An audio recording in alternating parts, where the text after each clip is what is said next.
Hello, everyone, and welcome. Just a few more minutes and we'll get started.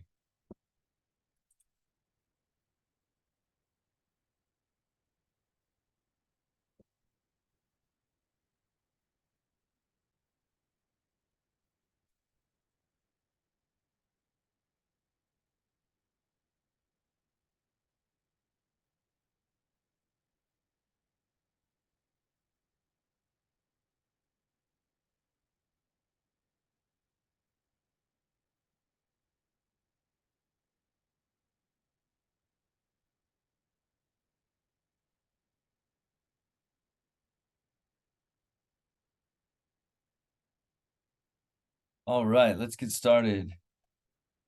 Good morning, good afternoon, wherever you are in the world. It's good to have you here. My name is Justin Tinsey. I'm the Vice President of Procurement Solutions at Odyssey Energy Solutions. Our team is called Odyssey Procure. It's really great to be with you all today in partnership with Huawei to discuss the Huawei ecosystem, a technical overview of Huawei inverters and battery solutions for C&I and mini-grid projects. So before we begin today's webinar, just a few admin notes. First of all, many of you will ask for this presentation, and rest assured, this presentation, this recording, as well as the slides will be available on the Odyssey Procure website, which we will post in the chat box. I'll also share with you during this presentation how you can access the slides and this recording. If there's any pricing questions or anything like that related to commercial items, feel free to also share with us those questions offline, and they will be addressed, but we will not address them directly on this call or this webinar, excuse me. So without further ado, I'm also delighted to introduce our guest speaker today, Mr. Kelani Oluwasegun, based in Lagos, Nigeria, who's a technical representative for Huawei and who will be our keynote presenter. But before I turn it over to Kelani, I'll just provide an overview about Odyssey and the Odyssey Procure team. So as many of you may be familiar, Odyssey is a platform designed to help distributed renewable energy developers throughout Africa. So we do this by supporting from every phase of a project cycle, from planning and forecasting to financing, both commercial and concessional financing, such as concessional financing supported by the Nigeria Energy Program, run by the Rural Electrification Agency, as well as private financing in partnerships with local banks, such as in Nigeria with FCMB, as well as international financiers, such as Societe Generale. We also support with all aspects of procurement, which includes distribution, better payment terms, which I'll share more information about shortly, as well as specialized services related to supply chain, both for OEMs as well as for renewable energy companies. And then lastly, we also support with remote monitoring and controls. So once renewable energy equipment is deployed to site, those assets need to be monitored, and we have specialized solutions to support in all aspects of that, including with integrations via hardware and software for inverters such as Huawei. We are a big team, and we're spread throughout the world, but our Odyssey Procure team is particularly represented across Africa, Nigeria, Kenya, and South Africa, with a big team also based in Lagos, Nigeria. We aim to support with all aspects of the procurement experience. So that includes supporting with the best pricing available, with the best payment terms available, providing what we call informed procurement decisions, such as information on OEMs, technical support, reference to other projects, information on technical aspects of products such as cycle lives, compatibilities, etc., as well as all aspects of supply chain support, including clearing and forwarding, last mile logistics, warehousing, etc. The way you can engage with Odyssey Procure is offline. So we have a number of strategic partnerships with OEMs, such as one of our supply chain partners, Okra, as well as programs and companies. And then you can also engage with us online, which I'll share here, via our website. So you can create an account for free. Can come to this website, procure.odyssey.energy, which we'll share in the chat box. You can then see a number of resources available, including past webinars recorded, such as this one, partnerships, trainings, information at large on the renewable energy landscape in Nigeria. Also, very importantly, you can access information on equipment. So that can mean equipment that's available under our Better Payment Terms initiative, where companies such as yours can pay as low as 10% down for equipment. We then pay your supplier, import everything transparently, and then hold the equipment for up to 60 days before we request the balance payment. You can track orders in that regard on our website. On our dashboard, clearly here, you can see from time of proposal to shipment time to arrival in the country, downloading your invoice, proposal, and seeing your estimated arrival date. We also, in addition to listing the equipment that we have under this Better Payment Terms structure, which includes much equipment that you'll learn about today, such as the Huawei KTL inverters, the Sun 2000 200 kilowatt hour storage batteries, and larger inverter ranges. But we also have stock available for local purchase. So we currently have on the water Huawei EyeSight Power M, which you'll learn about today as well. Kelani will tell us all about. We have 40 units available for pre-booking. The sooner the equipment is booked, the better price is available. So before shipment is one price, on the water is another price, and then landed in our warehouse in Lagos or Abuja is another price. And this equipment's expected to arrive by the end of January, as well as the EyeSight Power S. So we have 3 pieces of the EyeSight Power S available for pre-booking as well, which you'll learn about today.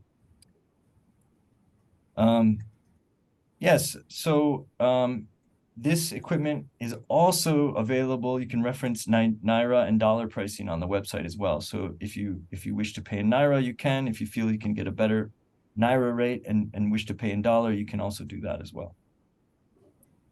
All right, now moving along, the Better Payment Terms work by providing Odyssey this deposit of 10 or 15%.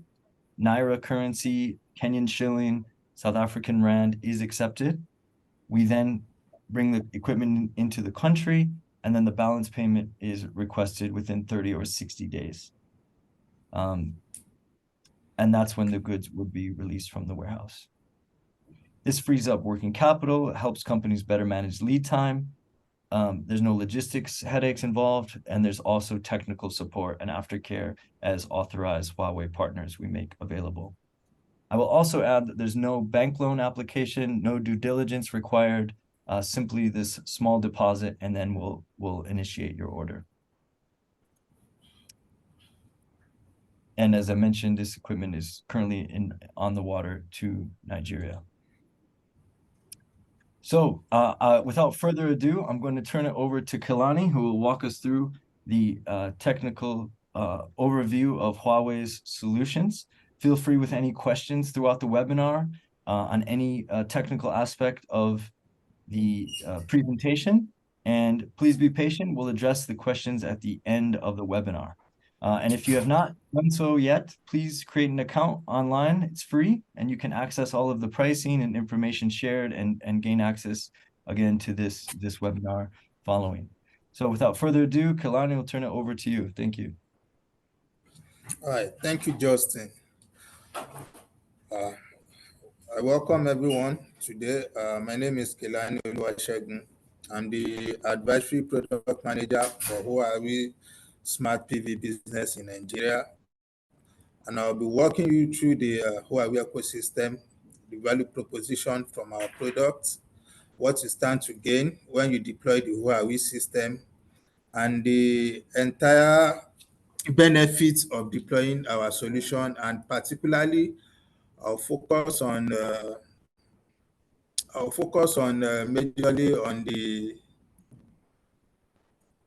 the ESS system. So I'll be sharing my screen now. Just a minute.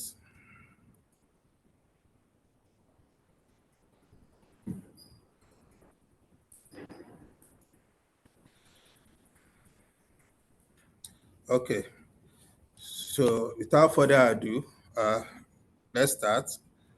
So first of all, let me introduce the company Huawei to you. So Huawei is well-known leader in the area of ICT infrastructures and smart devices. We operate in over 170 countries and with employee in excess of 207,000.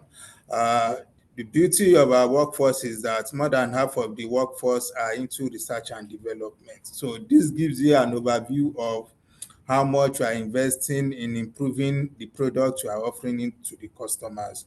And we've held over 120,000 patents around the world, covering all various aspects of our products. We have different business units at Huawei. We have the consumer business, we have the career business, and we have the enterprise business, covering a wide range of different solutions from device to automotive solution, because we do provide powertrain for electric vehicles, connectivity is your wireless network, data communication and transport network, and so much more. And up to digital power, where we have the smart PV, data center facilities, and critical power. So our department covering the smart PV is under digital power. And apart from the smart PV and smart ESS system, we also provide solution for data center facilities and critical power, and also drive one. But currently in Nigeria, our main focus is on smart PV and data center and critical power facility. So coming to digital power, our digital power business, you can see that from 2017, we've been achieving over 25% plus growth in a compound annual growth rate of in excess of 25% up to 2022, and our revenue has been in excess of $7 billion. So you can see we are expanding, and we have the resources and every other necessary tools to innovate and give you top-notch product as you desire. So our team, we have 12 research facilities around the world, 12 R&D centers. We operate in over 170 countries and regions. And we are number four when it comes to R&D spending worldwide. So you can Kelani, appreciate. Yeah. sorry to interrupt, my friend. We're not able to see your slides moving. We're still on the intro slide.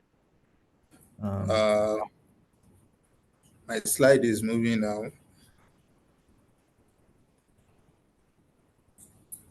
Just a minute, please. Sure. Okay, let me share again. All right.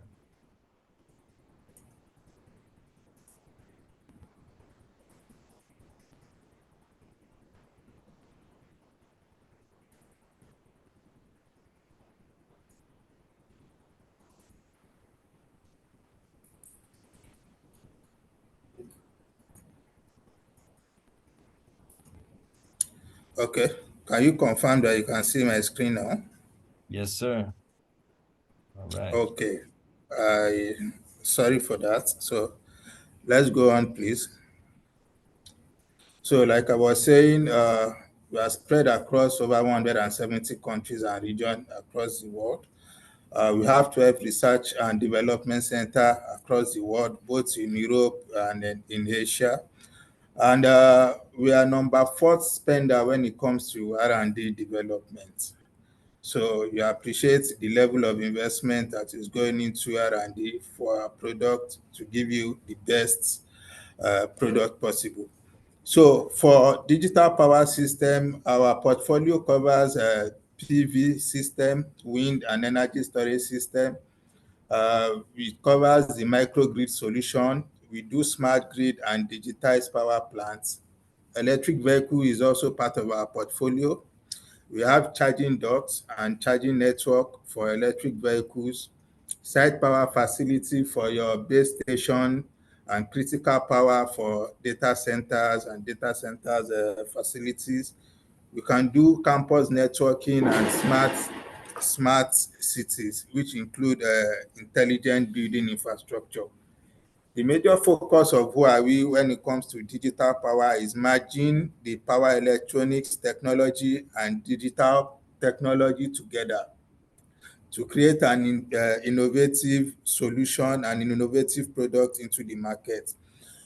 We've advanced so much in the type of material we are deploying into our inverters and ESS system, particularly our semiconducting materials.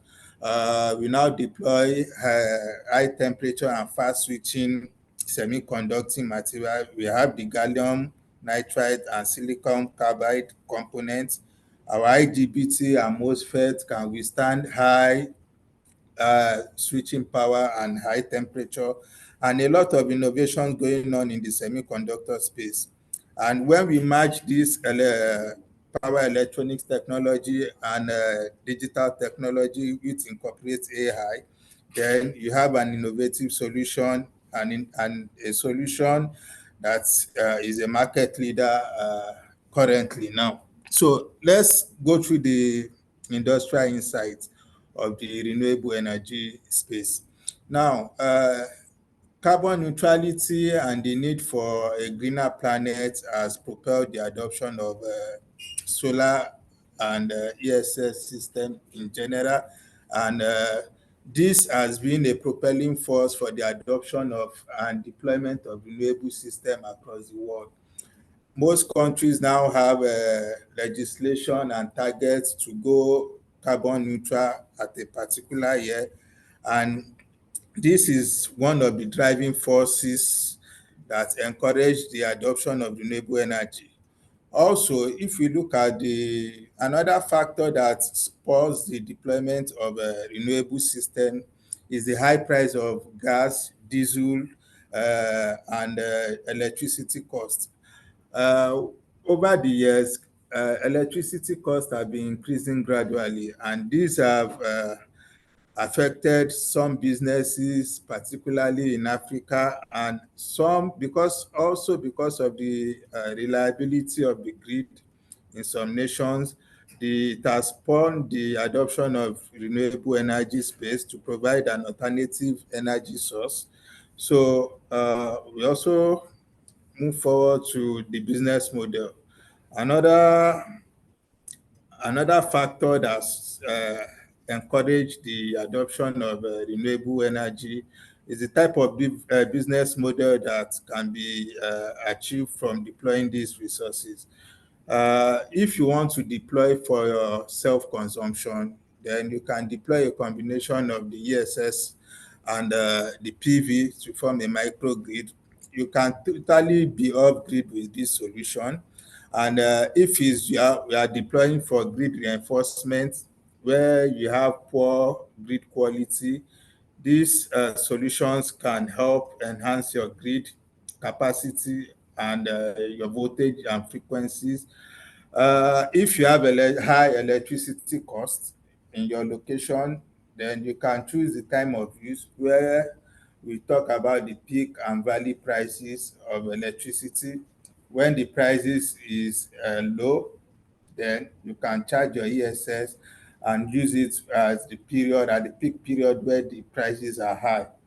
Then we have the microgrid solution, which can be an on-grid solution or a totally off-grid solution, which enhances your electricity availability even in places where grid availability are non-existent. And we also can deploy our PV and ESS solution for grid ancillary services.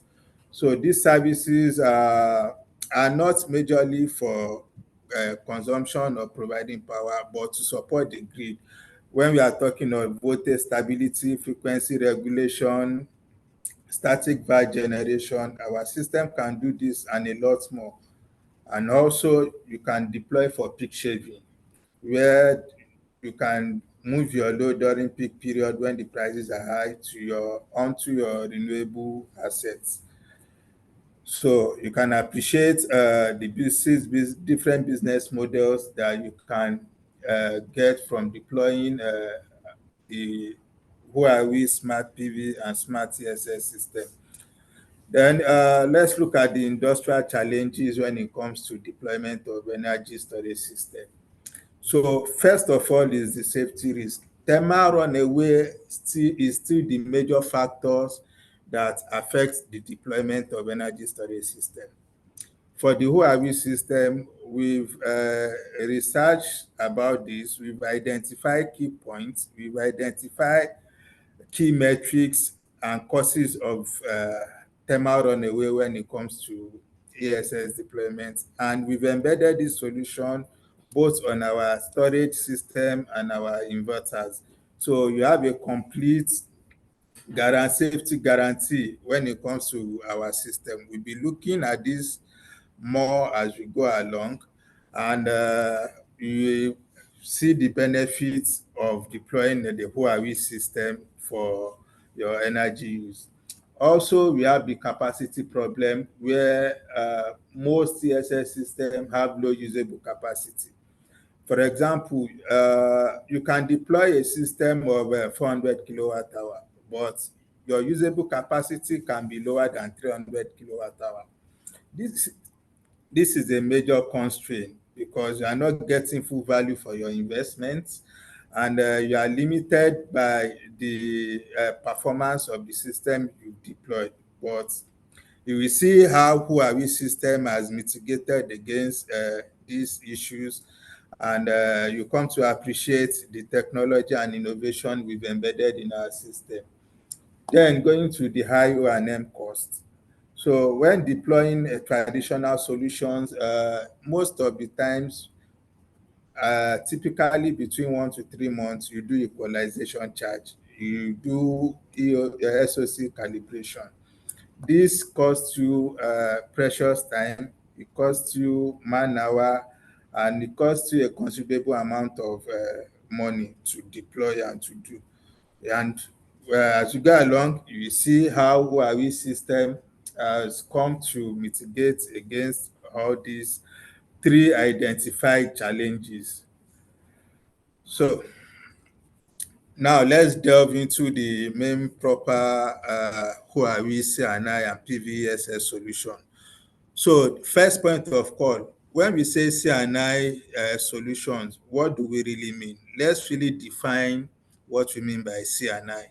So at Huawei, what we imply when we speak of C&I is power rating or power capacity from 100 kilowatts up to 2 megawatts, and storage capacity from 100 kilowatt hour up to 4 megawatt hour. So this is the space where we deploy our C&I solution. And for the value proposition from these solutions are highlighted in this slide. First of all, we have one-stop solution. From your inverter to your ESS to your communication system to your monitoring unit, you have one vendor solution, as against a traditional solution where you have different vendors for your PV, your ESS, and monitoring system, which can lead to latency issues when it comes to communication. But when you deploy the Huawei end-to-end solution, apart from having one point of contact for all your deployments, you have the benefit of having support for all your resources, and you have a perfect sync for communication between devices. So we are also big on active safety. That is one of the most priorities that we are looking at that has been embedded into all our products. We look at high reliability, how you can get more revenue from the Huawei system and the smart O&M operation that you can get from the Huawei system. So what is on offer for the C&I solutions are the power optimizer. Now, the power optimizer is a module level power electronic device. It's a system that you connect to your PV panel to help you enhance the generation yield, and it also help you orientate your panel in any direction. So the optimizer is like the PV booster. Even when your panels are shaded, with the optimizer, you can still harvest sufficient amount of energy which you can feed to your inverter for optimum yield. Then we have our range of inverters from the Sun 2050 KTL, 100 KTL, and the 115 KTL series. These are inverters that has been adapted to the C&I system because these inverters are low voltage coupled inverter systems. All couplings are done at low voltage of 400 volts, and there's a perfect synergy between our inverters and our PCS systems. Then we have our smart string energy storage system. It comes in 100 kilowatt hour, 130 kilowatt hour, 161 kilowatt hour, and 200 kilowatt hour system. So you appreciate the flexibility of the ESS that we've created. Depending on the choice you are going with, you can mix and match any of the systems together. You can combine a 200 kilowatt hour system with a 100 kilowatt hour system and in any array that you want. But there's a caveat to this because these battery systems have different C ratings. That is the charge and discharge rating. So the entire system capacity will be based on the lowest C ratings of any of the batteries. And the lowest C rating we have currently is 0.5 C. Then we also have the 1 megawatt system that can be customized for the C&I deployment. This is not a standard solution, but when it is required, we can tailor this solution to work with the low voltage coupling and also to be integrated into the C&I space. And also we have the liquid cooled power units. These are mainly for charging stations, for EV charging and all electric vehicle ancillaries. So, like I was saying, are the battery solutions we have.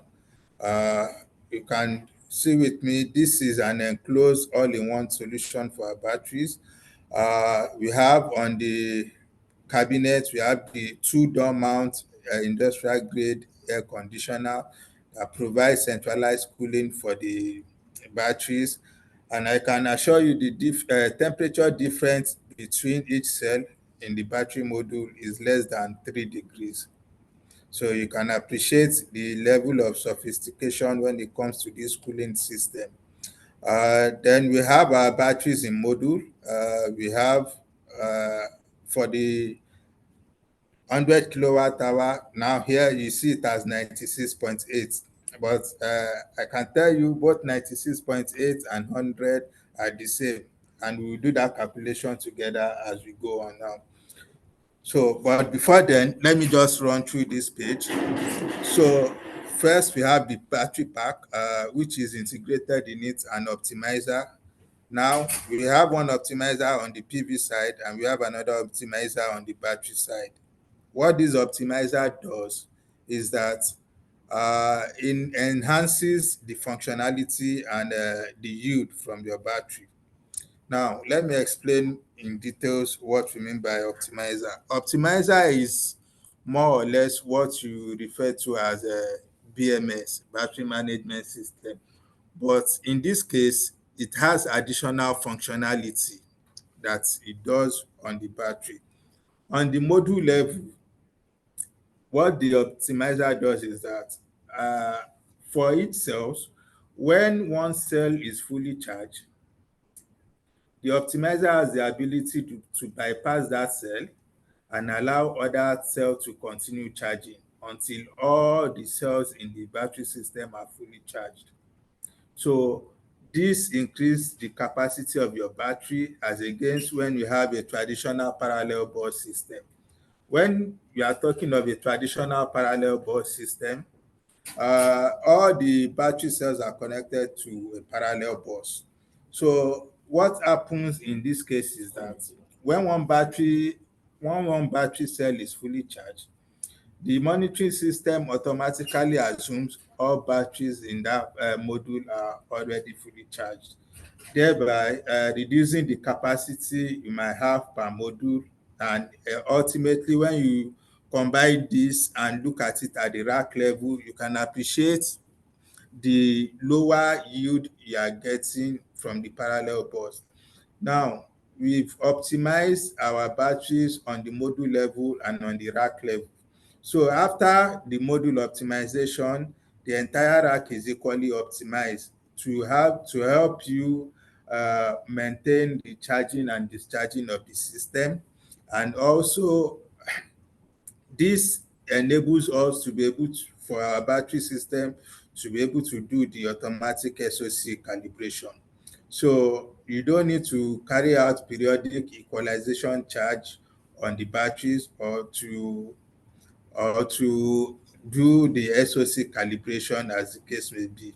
And embedded in this battery packs are fire extinguishing system, smoke detectors, and various range of sensors that provides a high level of safety for our entire battery system. Now, so as we go on, number 3 here is showing the total battery rack system. For the 100 kilowatt hour battery, we have 6 battery modules that forms a rack, and these batteries are 1C rated. For the 130 kilowatt hour batteries, we have 8 battery modules with a charge and discharge rate of 0.8. For the 161 kilowatt hour battery system, we have 10 battery modules with charge rate of 0.64. And for the 200 kilowatt hour batteries, we have 12 pack of battery modules with 0.5C charge and discharge rates. Now, on this page, you see that the ESS capacity are being referred to 96, 129, 161, and so on. So I can do this calculation with you to help you see that this capacity can be referred to between 96 kilowatt and over 100 kilowatt hour. Now, if we look at the typical lithium battery system, the cell voltage for a lithium battery is 3.2 volts, and a lithium battery cell is considered to be discharged when the battery voltage is between 3 volts and 3.2 volts. And the lithium battery is considered to be fully charged when the lithium cell voltage is between 3.6 and 3.7 volts. Now, if you take the upper threshold of the voltage range, for the Huawei system, we have 18 cells in series. And if you take the upper limit of the voltage range when the battery is fully charged, if we use 3.6 as the cell voltage, so that implies that for every single battery module, the voltage for a particular module using the higher threshold is 64.8 volts. 64.8 volts. And for each lithium battery, the ampere hour rating we use for our battery is 280 ampere hour. If you multiply 280 ampere hour by 64.8, then you get 18.2 kilowatt hour. So for each battery module, the capacity is 18.2 kilowatt hour. Now, if you multiply this, let's say by 12, using the highest quantity of battery pack, so we are getting in excess of 200 kilowatt hour. So we are getting 217 kilowatt hour. So because we are using the lower threshold or the rated voltage value of the lithium battery cell, which is 3.2, that is why most of the battery capacities are stated as they are, which is 96.8, 129.0, 161.3, and 193.5. But the capacity, actual capacity is way more than this. But these are just conservative values that we use for design.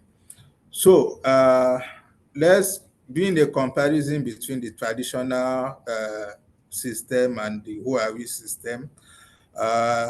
Here we have a brief snippet of what you stand to benefit. First, you have one supplier interface when it comes to the Huawei battery system. You have an end-to-end solution, end-to-end procurement, and end-to-end support when it comes to the inverter, optimizer, energy storage system, or even the monitoring system, as against the traditional multi-vendor approach where you do a lot of patchwork.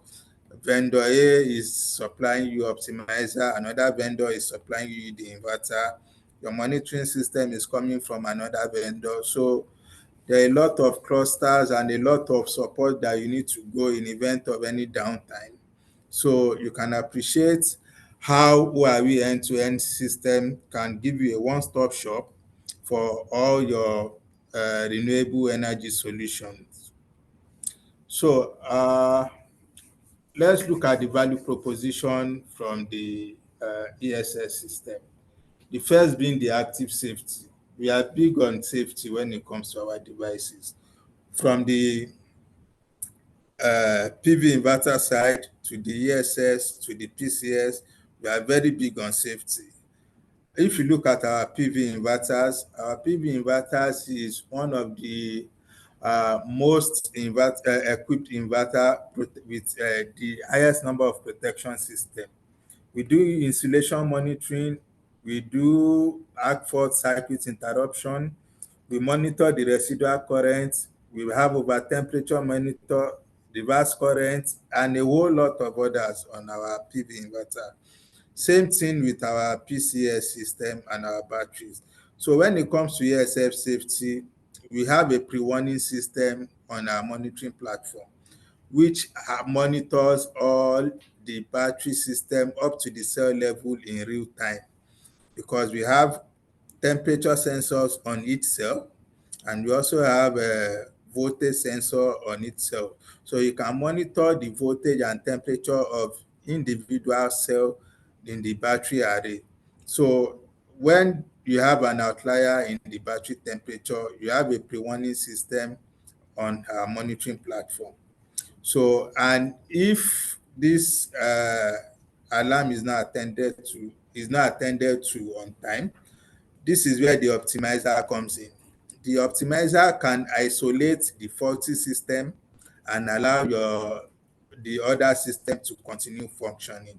So you can appreciate the level of redundancy that has been built into the Huawei system, right from the module level to the rack level and ultimately to the system level.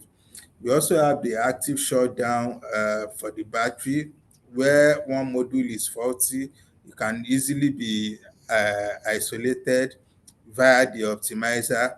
And we also have the overcurrent and voltage scenario for the battery. When we have any outlying voltage or we have overcurrent, the optimizer can quickly come into play and disengage the faulty module while allowing other modules to continue operation. Also, we have the asset safety. We are not just concerned about the personal safety, we are also concerned about your assets, your investments. So we don't want you to just wake up one day and thermal runaway has eroded all the consumable amount you've invested into our renewable energy system. That is why we've embedded a lot of protection device for temperature and thermal runaway. We have inbuilt fire extinguishing module. For our fire extinguishing module, we use Novec 1230. And we have smoke and temperature detector. We also have gas detectors embedded into our ESS system, coupled with different overcurrent and electrical safety devices that have been incorporated into it. Then, in event that everything fails, which is not likely to happen, we are big on your personal safety. Now, when thermal runaway occurs in an energy storage system, it leads to a chain reaction, which can lead to a considerable amount of explosion. Now, based on our battery design, we've created a vent in event of an explosion that is directed upwards.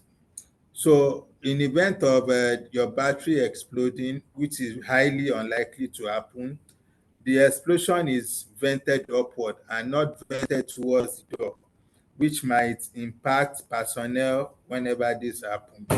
So you can see the level of research that has gone into our system, right from the design to right from the design stage, from the cabinet up to the level of protection, from the module level up to the rack level. So this is the typical layout of our CNI solution. And our CNI solution supports both on-grid and off-grid switching, and with a transfer time that is less than 1 minute. So I will take this component one by one, and also we look at the third-party components that you need for a balance of system, because we are big on reliability. So we look at how you can have a reliable system when it comes to deploying our PV and ESS system to form a microgrid. Now, from the inverter side, you have our PV inverter with output voltage of 400 volts. You have our battery system, our energy storage system. Equally is a three-phase system with output voltage of 400 volts. We have the IMD device. I will be explaining why we need all these devices integrated into the system. We have the isolation transformer, and we have the energy management system. Here we have our smart array controller unit. This is what aggregates the communication between our inverters, our batteries, our ESS system, and also some other third-party systems, and the UPS system to provide auxiliary power in the event that you want to do a black start for the entire microgrid. Now, first off, why do we need an isolation transformer in our system? If you look at the Huawei PCS, when your IGBTs are firing, when they are switching at high frequency and with high speed, the output from your IGBTs or MOSFET, as the case may be, are sinusoidal three-phase system without a neutral. So because of this, we've introduced an isolation transformer mainly for two purposes. The first is to provide a galvanic isolation between the battery and the load. And the second is for you to form a neutral on the load side, so that you can run your home appliances that are running on line and neutral 230 volts conveniently. Then, why do we also need an insulation monitoring device? This is one key aspect that most installers do mistake, and most customers have issues and challenges when deploying solar solution. You get to see some customer review that I've deployed this solution and less than 2 years it failed. I will explain why these issues keep occurring.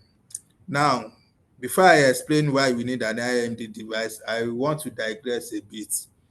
Now, if you look at electrical power system, we have three types of earthing system. We have the TN system, which comprises of the TNC, TNS, and the TNCS. We have the TT system, and we have the IT system. When it comes to the TN system, there is a return path in event of fault current from the source and to the load, or from the load to the source. So you have a path of low impedance.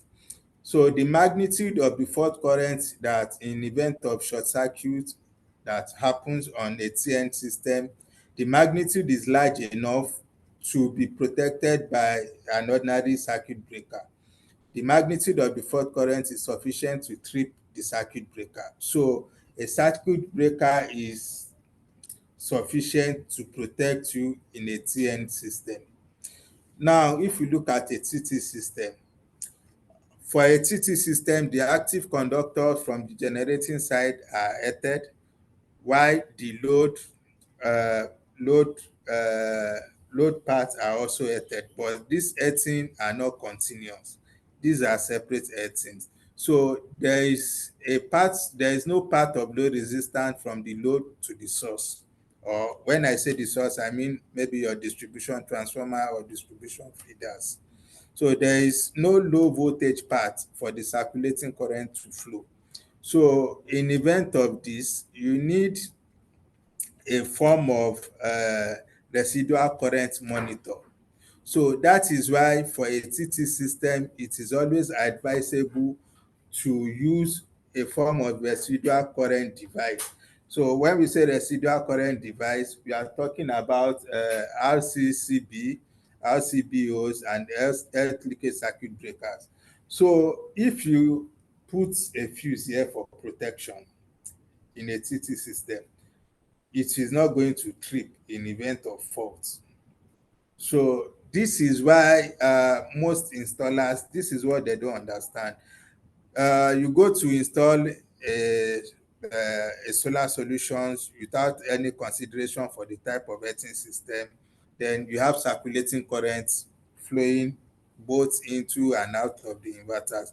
And the more this current flow and the more their magnitude, the more they cause substantial damage to the inverters, be it a non-grid inverter, hybrid inverter, whatever inverter it may be.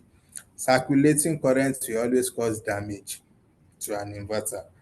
Then when we go to the IT system, the IT system is a system where the active conductors are not earthed, or the active conductors are earthed through a high impedance. So a typical example is the output from the PCS. The PCS is an IT system. And why did we use an IT system for our battery solution? Every battery solution in the market now is based on the architecture of an IT system. So why IT system? IT system provide for you increased availability, even in event of fault. So for an IT system, when you have the first fault, your system can still be operational because there is a considerable high impedance between the source and the load. So there is no form of circulating current that is going to flow. But in event of the second fault, then you have the risk of fire. So because IT system can provide continuity of service even in a faulted condition, that is why it's been adopted. It has so much wide use, especially for ESS system and in the medical field. So how do you protect an IT system? The only way to protect an IT system is by monitoring the insulation resistance of the device between the active conductor and the earth. So, and how do we implement this? And is by incorporating an insulation monitoring device.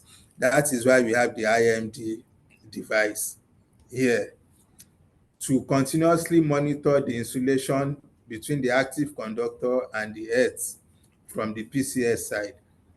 So depending on the number of batteries you are deploying, no matter the number of batteries you are deploying, maybe you are deploying more than 4, 5, 200 kilowatt hour system, you just need one IMD device, and the IMD device is connected at the combination point or at the combiner panel of the output of the PCS.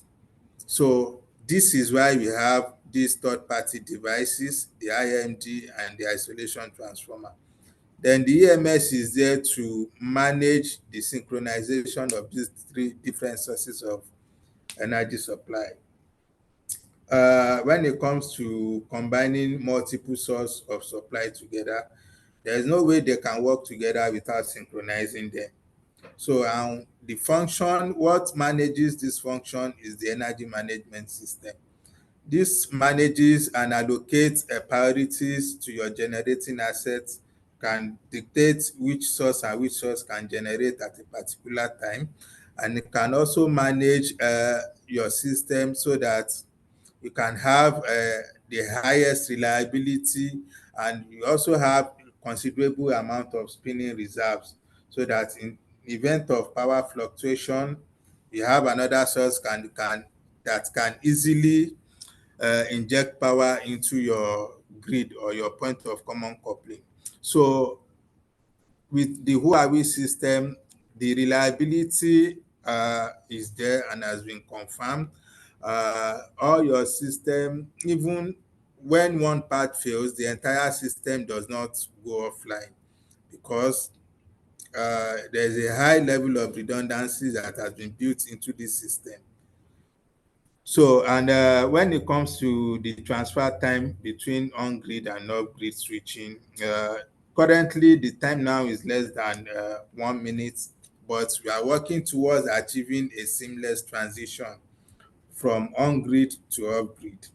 Why this is achievable, there's a considerable limitation to it based on industrial regulation, based on standard, because our inverters and ESS have to comply to certain standard. And what we make seamless switching not really achievable now is because of the anti-islanding protection, which requires that when there's a grid outage, both your inverter and your PCS must shut down under a certain time before they come up again in the VF mode, because we have PQ mode and VF mode of operation when it comes to PV and ESS system being coupled to grid or DG, because the system we see both grid and DG as an infinite bus. An infinite bus is a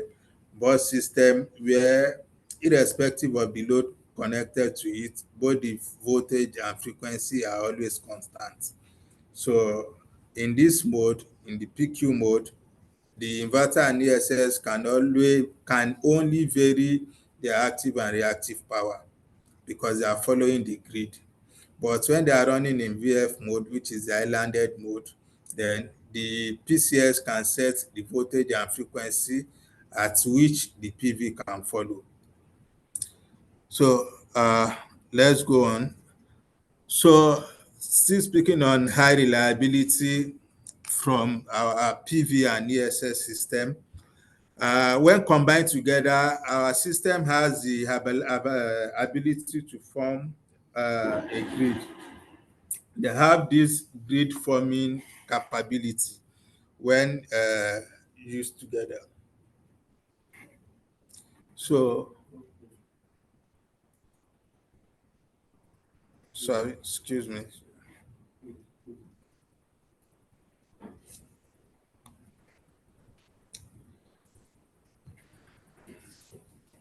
Just a minute, please.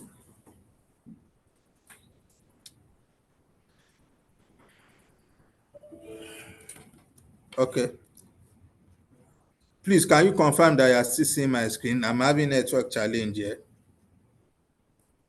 Yeah, yes, we can see it. Okay. So let me go on. Speaking on reliability. sorry to jump in, Kelani. Just wondering, in the interest of time here, we're getting near our hour. Maybe we could just kind of round up and briefly go through the Q&A. Okay, sure. So our solution has the ability to form a grid when deployed together. This is the grid forming ability, because this is part of the high reliability we are talking about. And when it comes to the optimization level, I've already explained that before. This is a function of the optimizer that has been embedded into our system. You can see you have the capacity of having 5% more usable energy when comparing our battery pack as against the traditional system. So you have more revenue, you have more yield, depending on the business model you're adopting. And your ROI for this can be lower. Typically, when battery or when ESS is deployed, the ROI is between 4 to 5 years. So you can appreciate the level of sophistication of our ESS. Then also our management system can help you schedule the operation of your generating assets. You have the multi-mode and intelligent mode of operation of our ESS and PV system, coupled with our SACU for a seamless operation. So I will just run through all this because we have limited time now. So here is a comparison between the traditional on-site visit and the automatic SOC calibration of the Huawei system. You can monitor the entire system up to the cell level, and you have the auto adjustment of the state of charge. So even when you are replacing your batteries, there is no need to do an equalization charge, because the system automatically calibrates and also charges the battery to capacity to match other old batteries in the system. And you don't have the problem of aging when you mix old and new batteries together. And the beauty of our battery system is that they are quick charging batteries. In 3 hours, your batteries are fully charged, and you can run it in multiple circuits so that you get the best benefits out of the system. So I'm rounding up now. We just look at a few industrial cases of where our PV and ESS has been deployed. We have some deployments in China. We have some deployments in some other areas of the world where the ESS system has been doing a considerable level of savings for the customers. Fortunately for us, we'll be having our first deployment in Nigeria, and it will be going live by December or early January. So we have a use case in the country now, and we have some other project lined up. So this is very adapted to your microgrid or mini grid scenario, and for CNI situation, CNI scenario also for industries and commercial businesses. So because peculiar to our situation in Nigeria, the only business model for the ESS and PV system that is mostly adopted is the self-consumption. So the TOU, time of use, peak and valley savings is not adapted to the Nigerian system. So for most deployments in Nigeria, is basically for self-consumption. So this is a fruit warehouse in Spain where the 200 kilowatt hour storage system is helping them save energy for peak and valley use. When the power system, when the grid price is high, they deploy their ESS system, and when the grid price is low, they equally charge the ESS from the grid. And this is another one for the charging station. The power is supplied from the ESS system. So this saves a considerable amount of cost for the customer from using an alternative energy source for charging for EV, electric vehicle charging, and other ancillaries. So I think we can go on to the QA now. I'll just breeze through all this. Okay. I think we can go to the question and answer segment now. Thank you very much, Kelani. Wonderful presentation. That was a lot to cover, and you did it Yeah. with and great technical command. So well done, my friend. Just before we begin, we'll spend at least 5 minutes or so on the Q&A. We're going over a little bit on time, I believe. But if your questions are not answered, please feel free to follow up with us offline. You can get in touch with our team via the link shared. You will be assigned an account manager whose responsibility it is to help you understand some of the technical specifications. And we are an extension of Huawei. And if need be, we will engage Kelani in that aftercare support. So moving forward, we have a few questions that came in, Kelani. Let's try to take them in batches, if you don't mind. Let's just start at the top. So just a comment from me on the mini grid question at the very top. This is exactly what the solution is designed to support, particularly for large communities up to even 10 megawatts, with the majority of mini grids being around 0.5 megawatt to 2 megawatts in Nigeria to date. So the Luna storage solutions, as well as the inverter solutions shared by Kelani, are the exact perfect use of that. We can share more answers offline. But to you, Kelani, I'm going to bundle a few questions here together. I think there's a general question about what's the aim of the product, which I believe you addressed, but maybe you can address that kind of more high level. There's a question about the hardware agnostic. I'm not sure exactly what the question's referring to, but you can also take it as you mean, as you wish, rather.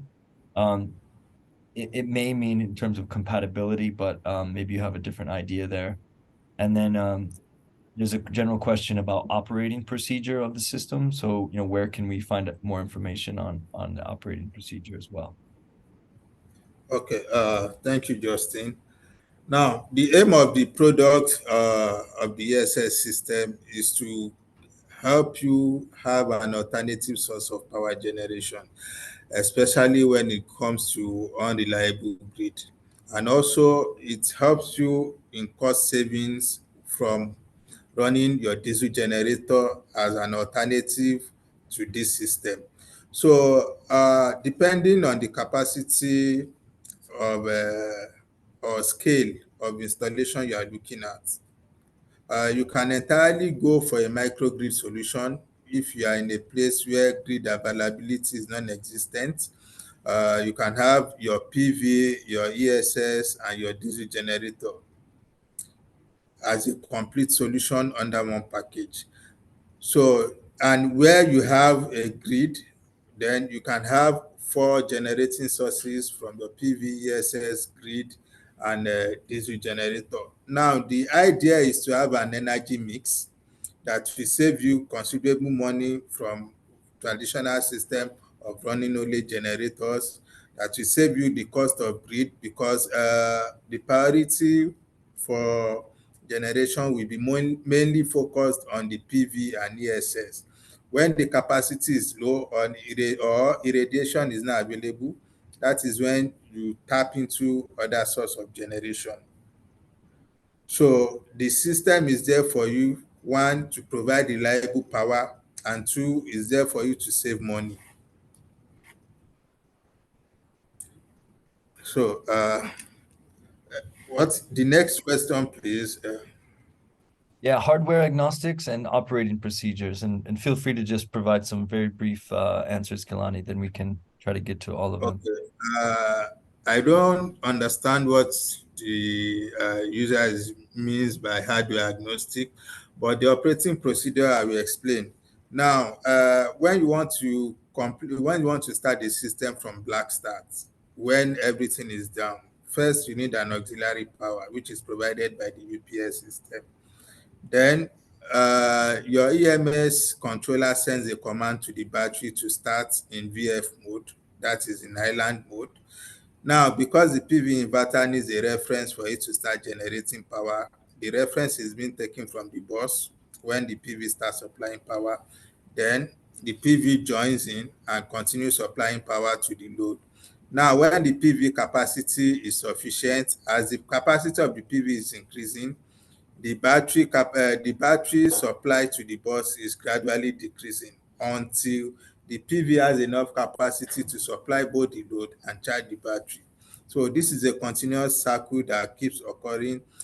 But in events that both the capacity of the PV and ESS are low or unavailable, then that is when you can revert to your DG.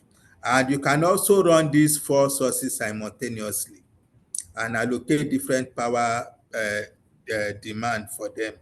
So there's a high level of flexibility you can do with this system, and all these are a function of how you schedule it on your EMS. I think that answers your question. Yes, Kelani, thank you very much. I'm just going to jump to a few here that I see as pertinent to the discussion, and then I think we'll have to kind of take it offline. And so there's one question here about engagements with microinverters and how we can have tutorials on that in the future. And I'm not sure if that's specifically referring to kind of, go ahead. Okay, typically at Huawei, we don't do microinverters. And I've been asked this question several times, especially when I'm presenting or when I'm talking about the PV optimizer. Because the PV optimizer is quite similar to the microinverters. So that is why I'm always having this question. We don't do microinverters. All our inverters are string inverters, and the lowest inverter capacity we have for residential is typically from 3 megawatts, and the highest inverter we have now that is in the market is 330 kilowatts, and those are for the utility scale project. So we don't do micro inverters. Got it. Thank you very much, Kelani. All right. Here's a question about the fire extinguishers and the safety measures related. Usually fire extinguishers undergo periodic maintenance. Is the one module in the ESS subject to such maintenance? Question. Is there an incident such that if the fire extinguisher is exhausted, how does it get replaced? Okay, because the fire extinguisher we are using is a Novec 1230, and embedded with the fire extinguisher is a monitoring platform. So you can monitor the state of your fire extinguisher in real time, as the same way you are monitoring your inverters and battery system. So, and this system is monitored using a TCP, Modbus TCP protocol. So it is not that you are just putting a cylinder there that is idle or that is not monitored. These systems are continuously monitored in real time. The pressure of the system is being monitored. In case of any discrepancies, an alarm is immediately generated to the dashboard, and this can be investigated. So the system, all the battery system up to the sensors and fire alarm system are always monitored in real time. Thank you very much, Kelani, and we'll go to the last question now. Please explain the AC and DC side of the metering, and maybe what they mean by that is the monitoring, as there's no kind of smart meter related.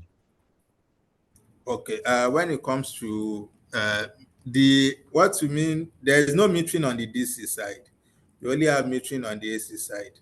And depending on the scope you are using or the scenario you are deploying, for example, if you are deploying for PVDG or PV grid alone, you need a meter at the grid point or at the DG point so that this can communicate with your PVDG controllers to manage or to curtail the generation coming from the PV side, so that your PV doesn't, or your PV inverter doesn't generate excess power when capacity is sufficient, that after satisfying the load, it will now flow back to your generator. So that is why in most cases for PVDG controllers or for PVDG solution, you need metering at both the grid input and the DG input, so that it can monitor what the load is consuming and what is coming from both the grid and the generator. Then for the microgrid system, metering is there to let you know what your sources are contributing to the overall energy mix.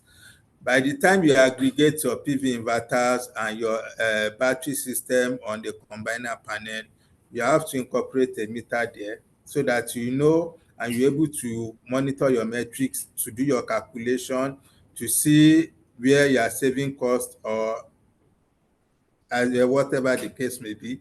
So each of your panel needs individual metering, and especially your ESS system. You need an import-export meter so that you know what you are taking for charging and what you are giving out to the load. So especially this is very important for some scenario, especially when you are deploying this system for power as a service, because you need to do a net metering of what you are consuming, what your battery is taking, and what you are also giving out to the load. So it is very important for metering system to be incorporated in this deployment. And all these metering system can be monitored in real time on our smart array controller units. Thank you very much, Kelani. All right, I think we're going to have to leave it there today. Thank you, everyone, for your wonderful questions, and let the discussions kind of continue offline. If you do not have your question answered, please engage with us on the website shared, and we'll make sure we get you an answer. So thank you so much to Kelani, the Huawei team. Just to reiterate, Odyssey is excited to announce our official partnership with Huawei in Nigeria and across Africa, but as value-added partners in Nigeria specifically. So if you have any technical questions, if you have an upcoming procurement, anything at all that you would like to discuss, please get in touch today, and we'll make sure we try to address your questions. So wishing everyone a great day further. Thanks, Kelani and Huawei team, and we hope to see you all. Right. Thank you, Justin. Cheers. Thank you. Bye-bye. Bye-bye.